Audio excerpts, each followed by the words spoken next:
Celebration की family असं मी का म्हणते सांगतेच पुढे. आज माझा वाढदिवस आणि वाढदिवस सुरू झाला अगदी नेटफ्लिक्स सिरीजसारखा. रात्री 12 वाजता माझ्या लहानग्याने सरप्राईज दिलं. केक कापला, कॅन्डल फुंकली. चला बड्डे सक्सेसफुल. सकाळ खूपच प्लेझंट होती. हवा छान, मूड छान, मी छान. पण दिवसाने माझा मूड खाल्ला. नवरा कामासाठी बाहेरगावी, मुलं शाळेत बिझी आणि मी घरी एकटीच. संध्याकाळी नवऱ्याने बूस्ट करायचा प्रयत्न केला आणि अचानक फुलांचं सरप्राईज. मी मनात म्हणाले आता तरी बड्डे फील येईल. रागात अगदी सिंपल डिनरच बनवला. आज माझा दिवस स्पेशल, पण जेवण काही स्पेशल नाही.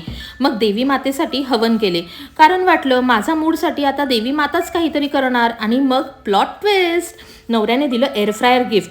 माझ्या डोळ्यात चमक, मनात फटाके आणि तोंडातून वा, आता रोज डाएट करणार.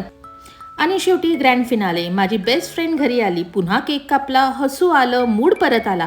आणि मग वाटलं हा होता माझा बड्डे. थोडा ड्रामा, थोडा राग, थोडं डिवोशन आणि मोठं गिफ्ट. दिवस संपता संपता एक गोष्ट मात्र लक्षात आली, ती म्हणजे कुटुंब आणि मित्र सोबत असतील तर प्रत्येक दिवस खासच असतो. केकपेक्षा गोड लोक आजूबाजूला असणं हेच खरं सेलिब्रेशन असतं, हो की नाही? बाय.